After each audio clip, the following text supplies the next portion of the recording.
Sebelum ada pengumuman dari pihak Polda, yang tadi itu pun kita dapatnya dari televisi, sebelum kita mendengarkan pernyataan dari pihak Polda, itu kita masih menganggap keenamnya dalam status hilang.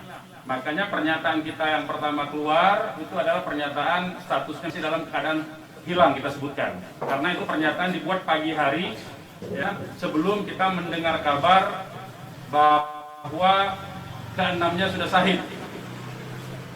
Nah, kemudian saya mau jelaskan kronologi backgroundnya dulu, bahwa beberapa hari yang lalu, ya, memang ada beberapa pengintai di Pondok Pesantren Habib Rizik, yaitu hari Jumat, ya.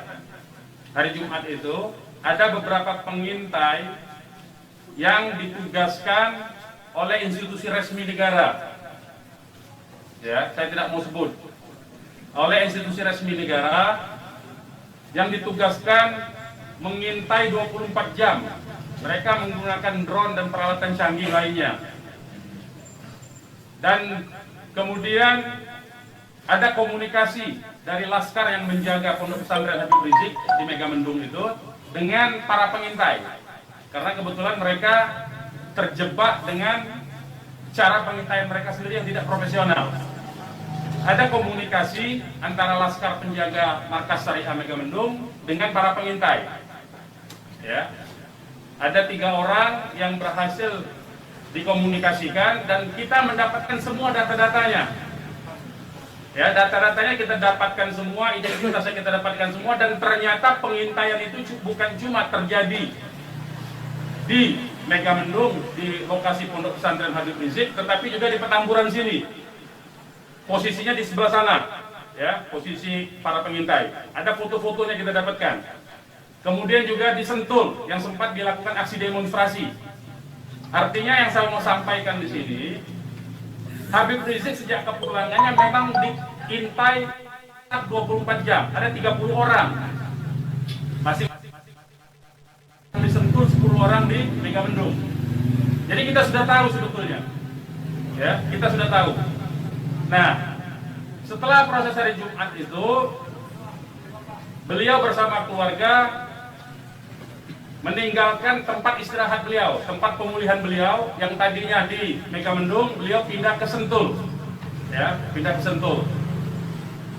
Kemudian Ahad, ya, malam, yaitu hari Minggu pukul 22.30, artinya lebih sekitar setengah 11-an, ya, setengah 11 sampai jam 11 malam, beliau meninggalkan lokasi dari Sentul untuk menuju ke tempat pengajian keluarga inti. Saya mau sebutkan, pengajian subuh, ya, pengajian subuh keluarga inti. Jadi tidak melibatkan pihak mana-mana pun juga.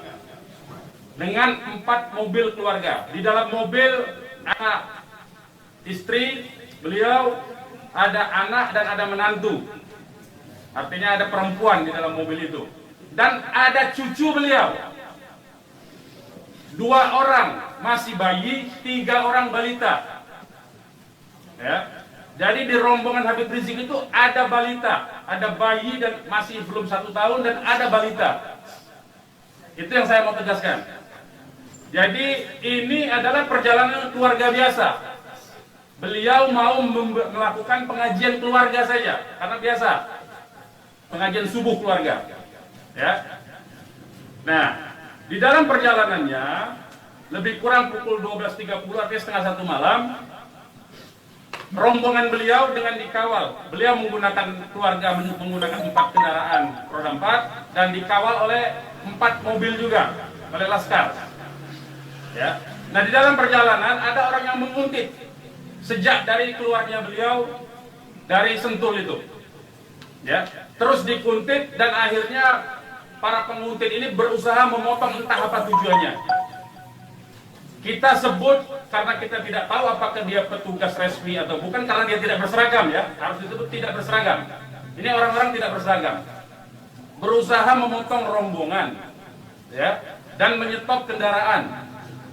Nah, para pengawal tentu saja bereaksi untuk melindungi, ya, untuk melindungi Imam Besar Habib Rizik Syihab. Itu reaksi normal, karena memang mereka bertugas untuk mengawal. Reaksi normal. Yang patut diberitahukan kepada teman-teman pers semua bahwa fitnah besar kalau laskar kita disebut membawa senjata api dan tembak-menembak. Fitnah itu. Laskar kami tidak pernah dibekali dengan senjata api. Kami terbiasa tangan kosong. Kami bukan pengecut. Jadi fitnah, dan ini fitnah luar biasa, pemutarbalikan fakta dengan menyebutkan bahwa laskar yang lebih dahulu menyerang dan melakukan penembakan. Kalau betul itu coba dicek senjata apinya, nomor register senjata apinya, pelurunya itu semua tercatat. Cek saja, silakan dicek. Pasti bukan punya kami, karena kami tidak punya akses terhadap senjata api dan tidak mungkin membeli dari pasar gelap. Ya, jadi bohong sama sekali. Apalagi di FPI, di kartu anggota FPI dan kartu anggota LPI disebutkan bahwa setiap anggota FPI dilarang membawa senjata tajam, senjata api, bahkan dan bahan peledak. Itu dilarang di kartu anggota kita punya. Ya. Nah, jadi upaya-upaya memfitnah, memutarbalikkan fakta hentikanlah. Ya. Hentikanlah.